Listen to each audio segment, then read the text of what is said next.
Hey everybody, Some Gadget Guy here with a quick review of the HTC Dot View case for the HTC One M8. My good friends at AT&T hooked me up with an M8 to review, and when my pals at HTC heard that, they sent me over this handy little case to make sure my phone stayed nice and protected. The Dot View case is a fun twist on the normal window cases that we've seen from LG and Samsung. There are all these little semi-transparent holes moving throughout the front of the case. The only holes that are actually exposed are at the top and the bottom for the speaker ports. And then we have a little cutout window for the front-facing camera. Plus, there's a nice little hinge action on this front case to make sure that whenever the phone is put down, that the case is closed. Popping the M8 into the case is easy enough. These little plastic tabs snap on really easily, and thankfully it's not too difficult to remove the phone. We'll talk about why that's important in just a bit. All of the side ports are easily accessible. The dual cameras, the dual flashes, and the mic are all nicely cut out on the back. And the tabs that hold the phone in place do a good job of bordering things like the IR blaster, which runs the full width of the top of the phone, and the micro USB port and headphone jack, which run along the bottom. And all of these little dots display a very unique design aesthetic. Unlike the giant cutout windows that you'll find on a Samsung, they do let light from the screen through so that you can see small pieces of information, alerts, and notifications. And the most basic of which is just double tapping on the screen to get the time and weather. Utilizing the M8's tap to wake functionality, you get this simplified view, just giving you at-a-glance information without having to open and close the case or get into specific apps or widgets. And we also get simplified views for things like volume control. I mean, it's a really cute, blocky, animated way to present information just by holding the phone up and without having to turn the phone on. And a sensor built into the case will turn the screen on and off as you open and close the case. And we also get this same kind of view when a phone call comes in. You'll see information displayed, and we can do gestures through the case to answer or decline the call. So I'm going to go ahead and decline this call by swiping down.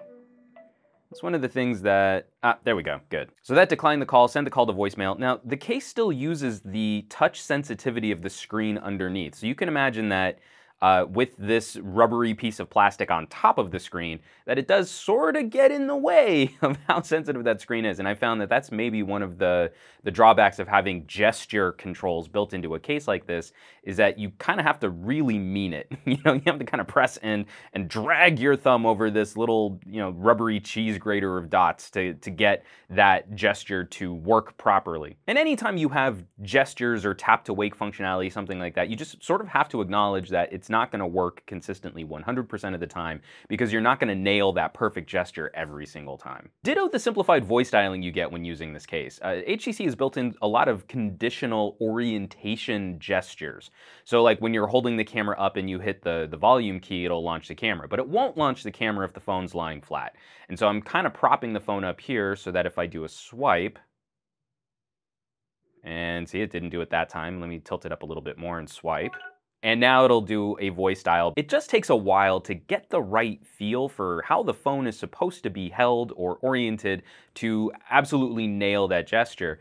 And I think for first-time users, they're gonna pick up the phone and then just open it and go to whatever they normally do to sort of accomplish those features. My only gripe with the case, because I think the case is really well designed. I think it's gonna do a very good job of protecting the screen and the back plate from minor bumps and bruises, abrasions, scratches, especially if you keep your phone in a purse and there's a lot of stuff, or in a backpack and there's lots of stuff kind of bumping into the phone.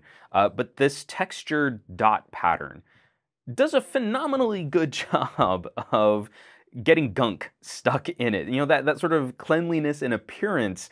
This is a really modern and I think it's a really cool looking case, but as you use it, spend some time in a pocket, you get pocket lint, pet hair, and occasionally, you set it down on a table, and if it's set down screen first, you set it down screen first, and you pick it back up, there's stuff, sort of wedged into all of those little dots, and they're kind of hard to clean. And having to leave these dots open and exposed for the speakers means that we get these little sort of dust or lint or dirt dot hole patterns on top of the speakers actually on the device.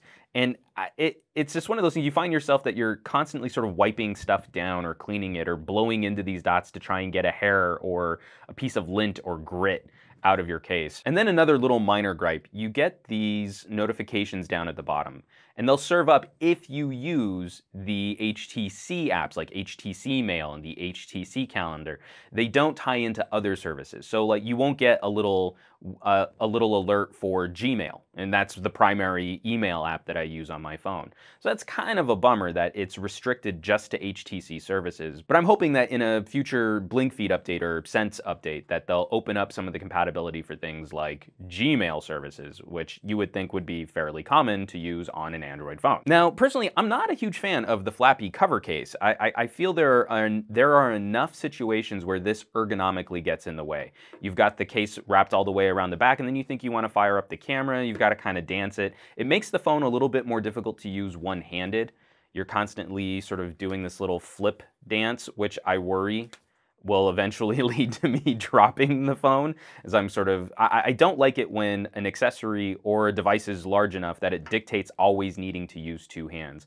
There are plenty of situations where I just want to pull the phone out of my pocket, use it one-handed, and then put it back in my pocket. And then also cases like this, I find, start to get in the way of things like car cradle. So if you have the phone in this case and you want to put it into a car dock, some car docks will do a decent enough job of clamping onto the sides of the phone with this flapping in the back, but others might be fitted just a little too snug to allow for that, so you'll probably just have to take the case off anyway. And that absolutely comes down to the personal preference of how you like to protect your case. I'm more a fan of skins and wraps than I am full-on bumper cases and window cases. And so ultimately, the dot view case for HTC sort of falls into that same trap. If you're not a fan of these types of cover cases, then this is absolutely not going to change your mind. But if you like some of the other cases that we've seen in the past from Samsung with those giant windows cut out in them, then I think this is going to be something that you're going to have a lot of fun with. It's a unique twist on something that we've seen before, and I'm happy to see HTC evolving their design language to give us fun stuff. As always, folks, thanks so much for watching my video, sharing, subscribing, dropping me comments down below, and hitting that thumbs up button. It's always been greatly appreciated,